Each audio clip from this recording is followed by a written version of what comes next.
Fire away. Coach, obviously, coming back from South Dakota, what are your kind of thoughts on this past weekend? The Augustana weekend? Yeah. I mean, it's behind us. Like you got to learn from it. You got to move forward.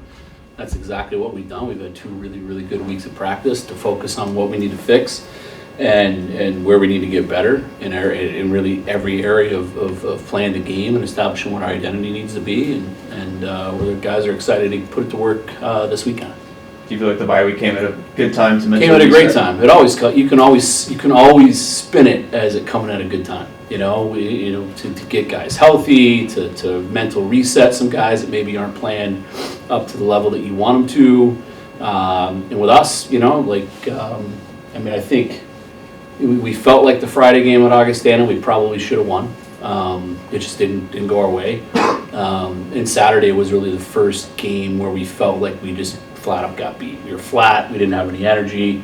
So the bye week came at a really good time to get our guys reinvigorated and really focus on what we're calling kind of a new start to the season. It's conference play. So we're 0-0 in conference play. We get a great opportunity to go in and get a big win Friday against the only undefeated team left in the country, which is good for Miami. I know that they've worked really hard to rebuild their program very quickly, and it's an exciting start that they're off to. So it's going to be a great challenge. What impact do you hope Jack Beck has this weekend against Miami? Just giving us, veteran presence, with puck poise and just the ability to make plays and kind of inserting confidence to our entire lineup, whether they're playing with him on the ice or not. Just to have a guy that has a ton of experience playing the game at a high level, and that is just a hell of a player. So we're really excited to add him to the fold. What's his mindset kind of been over these past couple of weeks without being able to actually get in any game action? He's just sticking with it. It's hard because when you watch and you know how much you're going to help a team, it's hard. It's hard for any kid, but he's been unbelievable. He was always great in practice. He was always trying to do extra. He's ready to go. He's dialed in every way, and we're excited to finally get to use him. He's going to make a big difference. What are some of those specific things that you guys have been working on the past couple of weeks? Name it, Gabby. They're just with 11 freshmen and 17 new guys. It's again in every zone and in every facet of playing, establishing what we need our identity to be. Ways, obviously, we're working a lot of D-zone detail that I think some young guys are still a little bit confused and heads are spinning with the speed of the play and the pace of the play, and just making sure that they know that they just have to do their jobs, right? If one guy's responsibility or if somebody breaks down, you can't worry about doing somebody else's job. You got to do your job. That's kind of how we play in the D zone. It is how we play in the D zone. You got to do your job. You have one job, it's yours. So that's the big thing defensively with the young team, and then just ways to generate offense in zone and more sustained pressure, more sustained ozone time and possession. Those 2 things are the biggest things. I thought our neutral ice was really good against Augustana, and it hasn't been bad really all year. So if we can put those 2 things together, I think we're going to have a really good weekend. I know you got a lot of new players, but for you, what did you kind of take away from your first year in the NCHC that you want to bring into this year?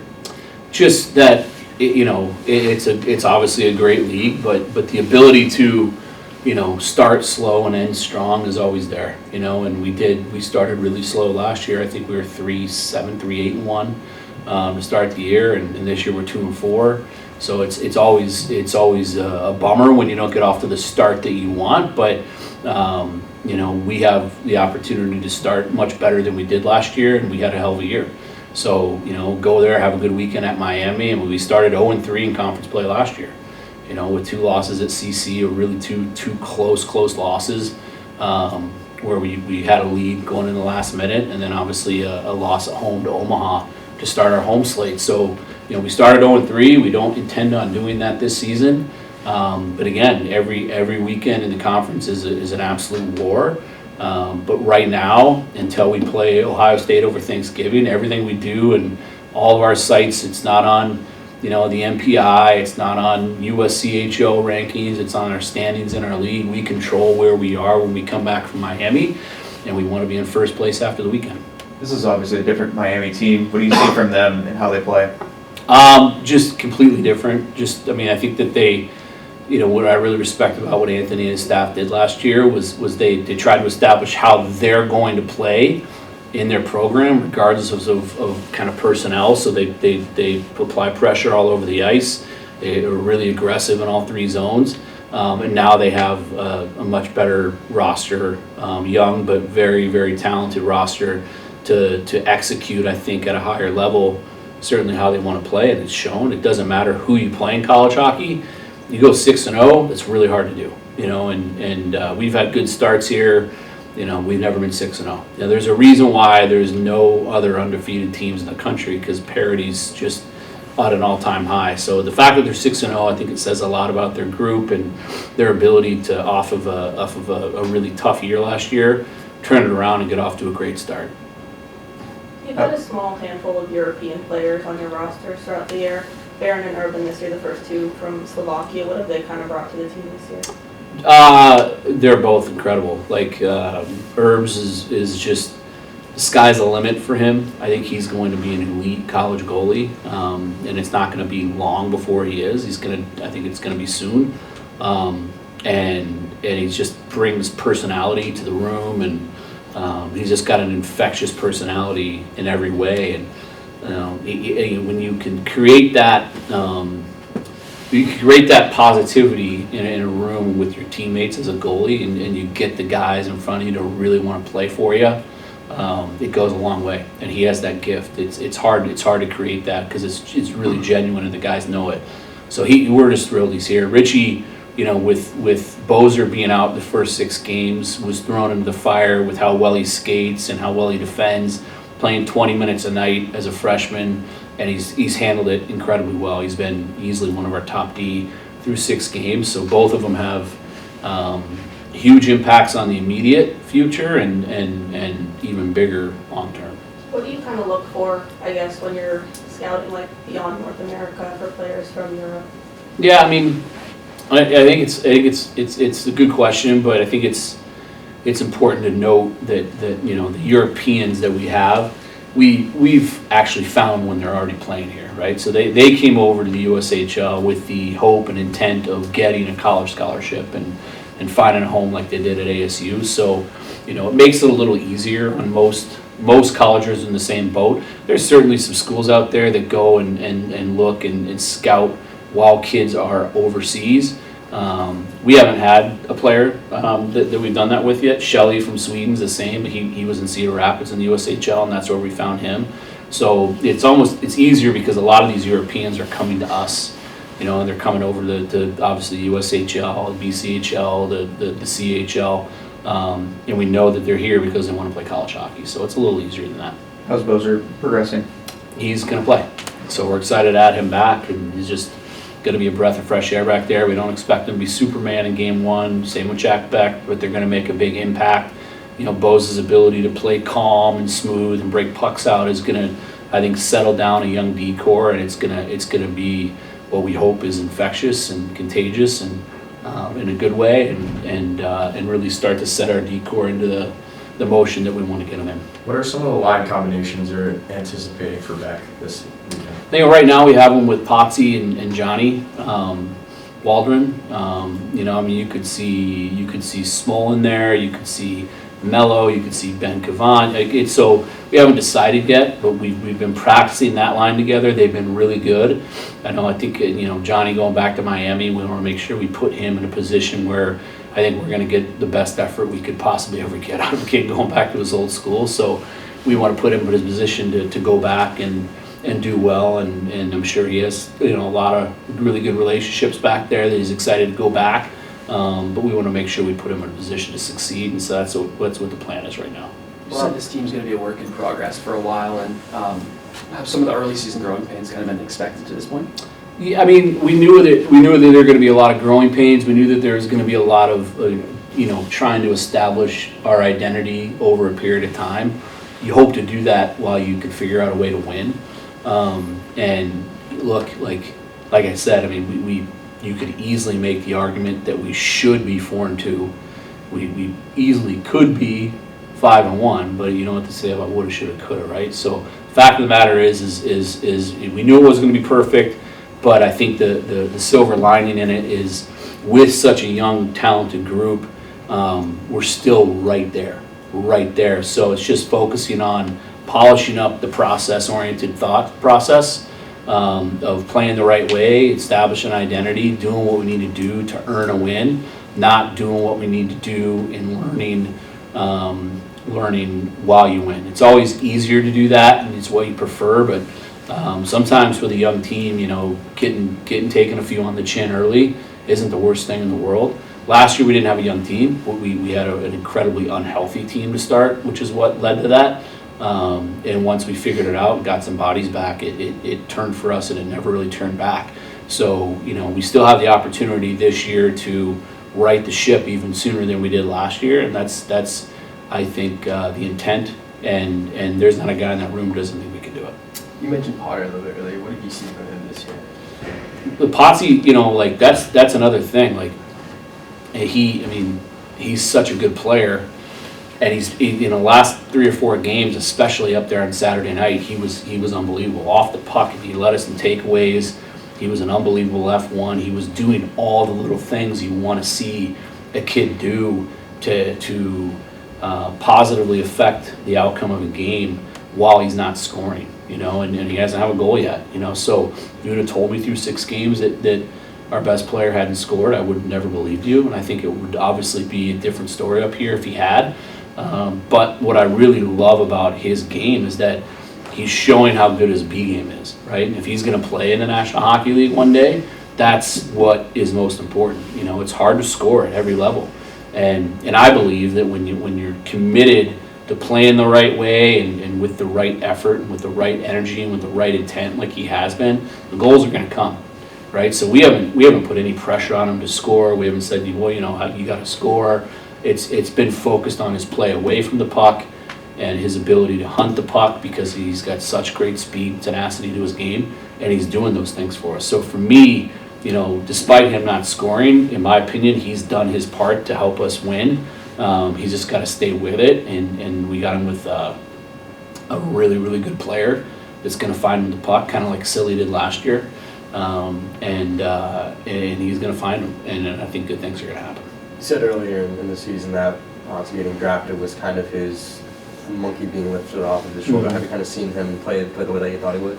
Yeah, because he's so committed to winning, just in these things that you guys would never see, but things on the bench and being more vocal and being more of a leader and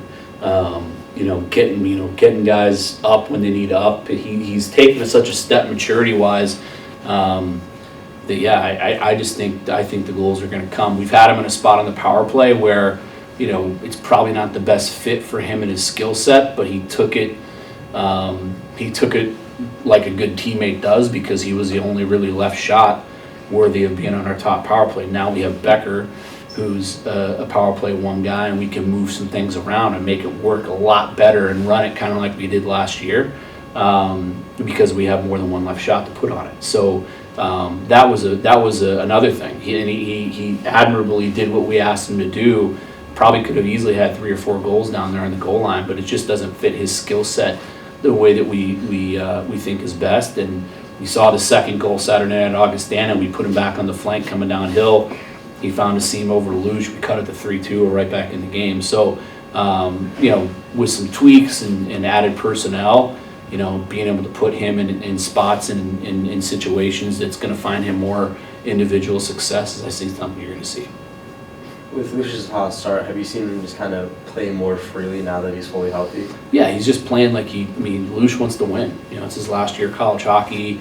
He didn't get to show how good he was to really anyone last year here, and I think he wore that, and it wasn't his fault. It was just a circumstantial thing, because he was, just didn't get a train, didn't get a prep for a season. He did the best he could, and now people are seeing what I said. He's a special player. He's only going to get better and better too. So I don't see him slowing down. He loves playing with Shim. He loves the team. He loves the program. He wants to win. And if he keeps doing what he's doing, we're going to win. Thank you, Coach. Thanks, guys. Jack, for you, obviously you missed the first 6 games after coming in. What are your thoughts kind of getting your first action this weekend? Yeah, obviously I'm so excited. sitting in the crowd's not very fun, especially when you're healthy and you're watching and, you could be out there. So it's definitely been a tough time watching in the crowd, but I'm excited to get out there and be a part of the team now and try and help the boys win. How do you just continue to strengthen your chemistry with everyone during practice and now it finally translates to the games? Yeah, it's nice now, getting good chemistry with my line mates. I feel like we've been doing that really well in practice, and the off week definitely helped. Getting 2 weeks of practice in before coming in, it feels good, and we have such a tight-knit team, such a close team, so everyone loves each other, so you already got a bunch of chemistry off the ice, so it's nice. I got the 2 weeks of practice to get the chemistry on the ice. Coach mentioned that you'll potentially be playing with Potter and Waldron. What are your thoughts on those two? Yeah, I mean, two special players, obviously. Potsy's the first ever first rounder in this the history of Arizona State, and I mean, he's a special player. Everyone knows it. So fast, he can score from anywhere, and he creates a lot of plays. And Johnny's done really well in the NCHC historically. He's a smart player. He makes plays. He knows how to create space for his teammates. So it's going to be they'll probably make it pretty easy for me to step into the lineup and play with those two. Brasen, you were regular in the lineup all last year as a freshman. What's the adjustment been for you, just being out the first 6 games? For me, it's just, staying in shape. Just keep my feet under me. It's going to be the focus this weekend, is just keep my feet under me and making simple plays, build a base, and extend on that throughout the season. How do you feel like you and the other sophomores and juniors have helped bring up and help coach the younger D-men? Pretty good. We have a younger D-core this year, so it's 1 junior and 3 sophomores, so pretty well. It's like we haven't had the start we wanted, but I think going forward we're going to be really steady back there and really solid, and something the team can trust on. What you kind of learned about yourself throughout your freshman year that you're taking into this year? Just how reliable you need to be in college. There's only so many games, so every single night you just gotta be ready to make plays and defend your ass off, basically. What has it kind of been like knowing that you and the other sophomores and Dowd are the people that the rest of the D-men are looking to, and instead of being like you were looking up to Ty and all those guys last year? It's cool because I've been on both sides of it now, so you know what you're looking for in a leader, and you know what you want to give to the younger guys, the knowledge that they need, and what you learned the year before as a young guy. So, Jack, you saw your brother here last year. What are some of the things that you're looking forward to after seeing him go through this program? Yeah, I'm just excited to kind of live on the Beck last name. Obviously, my brother loved it here. He cherished every moment, and it's the reason I'm wearing number 2. He's my role model, obviously, and I kind of want to follow in his footsteps, and hopefully we can win this year as a team instead, and then I can have something up on him. So yeah, just trying to follow along in his footsteps. Have you gotten an opportunity to talk to him at all in the last couple of weeks? Yeah, we FaceTime probably every day or every second day, and he's like, I can't wait to watch. He's getting all fired up, and then he's asking me who I'm playing with, what the lines are like. Him and Kerwin and all those guys, they still follow along and follow the boys. So yeah, he's been all over me. He's like, I can't wait to watch. He's like, hopefully the times line up and he can watch instead of his game. He's like, hopefully they're not at the same time. So it's been real good. What were your thoughts on kind of a lot of the outside noise when it was first announced that you were coming here? Yeah, it was definitely a lot. It doesn't really faze me. I'm not huge into the social media part where that stuff's not really gonna get me down, or even if someone gives you a compliment, it's nice, but you know yourself, and you know what's best for yourself. And obviously I made this choice. I want to be here. This is why I came to play college hockey, and I'm obviously thrilled with the choice. I can't wait, and now I'm finally happy that I get rewarded and I get to start playing. But yeah, definitely a lot of stuff, some funny things that my buddies would send to me, but no, none of that stuff really gets to me. It's just outside noises, just random press, so it's all good. How big is it that you have some of that AHL and ECHL experience to now bring into NCAA hockey? Yeah, I definitely think it'll be cool. Obviously, everyone wants to move on to pro at one point in their career, and just learning the ins and outs of how it was done up there. You play a lot more games, so here you get to work on your body more. You can focus on recovery a little more down in NCAA, and kind of just helping young guys. Obviously, Cruiser, drafted, Potsy, they're all going to be on their way up in the future here. So just kind of tell them how it's run up there maybe for a little bit, and just tell them how they do things up there. Obviously, both those guys are unbelievable here. I I don't think they need to learn too much. So, but I think they'll be just fine. But just trying to help them with little pointers and like just little plays. It's probably easier to see once you're on the ice, but what are some of the differences that you've noticed from an outside perspective about NCAA hockey compared to the other leagues you played in? I don't know. It's definitely tough. Obviously, I haven't played in a game, but we're very detail oriented. I notice like here, like in practice, everything is like to the T. Whereas playing a lot more games, I feel like sometimes stuff might get a little bit sloppier on that end, just because here everything's a series. You're playing the same team 2 nights in a row, and in the OHL or in pro, you're playing one team one night, and then you're busting somewhere else and playing a random team the next night. So you don't have much time to focus and learn on that team. Whereas here, you know everything about the team before you're going into the game, and they obviously, you know what players are the players you got to watch out for, and they know the same on you. So I think that'll be a cool thing to see and see how that works. What are some of the little things that you've noticed that are consistently harped on that normally aren't in the ECHL? Just the details, like I said, like you got to be focused in on all our systems. Obviously, you need to know the forecheck, you need to know the neutral zone and all that. And a big thing is creating offense off of those. College goalies are good, all the players are good, the game's tight. You don't see many blowout games. And like I said, in those long seasons, sometimes there's a couple blowout games, and you can take advantage of some teams. But like Greg's harped on this year, like every team in college this year is great. You see all the upsets every night, so you can't take any team lightly, and you just got to be ready to go. What are some of the goals you have for your season and just going beyond Arizona State hockey? I mean, my main goal is just I want to win here. Like obviously, to be the first team to ever win here, it'd be pretty special. You see the stuff in our room, and it says the first team to play in the tournament, and obviously that fuels you. You want to be a part of a team that's up there on that wall, and I think we have the ability to win a national championship. I know how good our team is, and obviously we didn't get off to the start we wanted, but like it's 0-0 as Greg said in the NCHC, and our goal is to start it off by trying to win the NCHC and then moving on to Vegas and trying to win that. For both of you, when you're up in the stands watching the games, what are you looking for? Are you focusing on your position specifically, or are you kind of looking at the whole ice?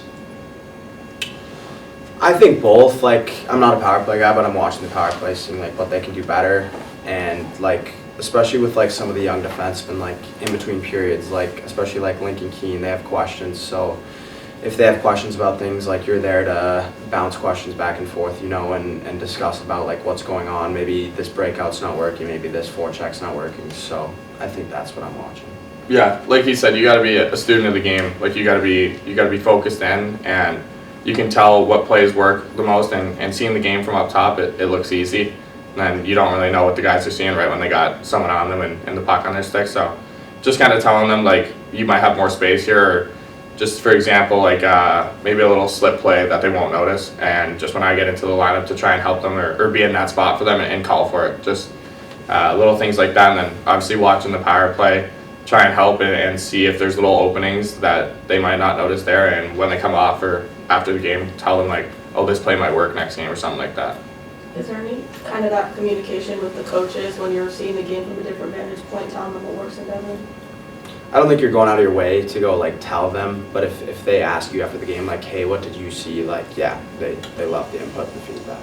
Yeah, exactly what he said. I don't think they're gonna come to us too much. They definitely know a lot more than we do, but if there's a chance where they said, hey, like, do you see anything on the power play, we would obviously give our pointers and stuff. How'd you guys kind of flush the non-con schedule into the bye week now going into Miami for NCHC play? I think the boys just, obviously, like I said, we didn't get off the start we wanted, but NCHC is a whole different thing from the whole season. So what you want to win is the NCHC. Obviously last year they came up pretty close. Like they lost to Denver, who's historically a good team in the NCHC, and the big thing is like you want to make sure you have home ice. The new rule change, I'm pretty sure the playoffs, it's always going to be at your spot if you're ahead. So just trying to fight to always have home ice. And I mean, the boys always play great in front of this crowd. I mean, last year I think the record was pretty good at home. So just working on that, and then, like I said, trying to win the NCHC. I would just say we know we're a better team than 2 and 4, and all we can do is learn from those games. Like, if you dwell on those games, you don't move forward. So learn from what we can and go into the NCHC like a new team. Brasen, as someone who played in the NCHC last year, what have you and the rest of the returners kind of relayed to the newcomers about the level of play that's required in the NCHC? I think it only gets better from here. You know, like we played great teams out of conference, but from now on, it's like every single night is the best of the best, in my opinion. So, yeah. Brasen, you mentioned that's Miami's the last team that's undefeated in the nation. What have you kind of seen from them and this weekend? I haven't watched too much, but I think that they definitely, I mean, they pretty much have a whole new roster from last year. So they have a new groove in their step, and they're going to be a team that we're gonna have to work against them. So. Brasen, while you were out those first 6 games, Powers mentioned Richard Barrett as a guy who kind of stepped up. What have you seen from him throughout the first 6 games? He's been outstanding. Like coming in, no one really knew what we could get from Richie, and he stepped into a big role and played big minutes, and he's been fantastic. So, really proud of him. Coach mentioned the D zone. What are some adjustments that could be made potentially going forward? I think we could just be harder. Like, I think tactically we've done pretty well. I think honestly it's just we need to defend harder. What is Barron and Urban's on-ice dynamic like? Probably the same as their off-ice. They're like 2 peas in a pod. They do everything together. They're grabbing lunch together. So I think it translates on the ice, and they don't really need to talk that much. They know where each other are, and yeah, they're 2 little felt buddies basically. All right, all good? Good. Thanks, guys. Thank you. Thank you.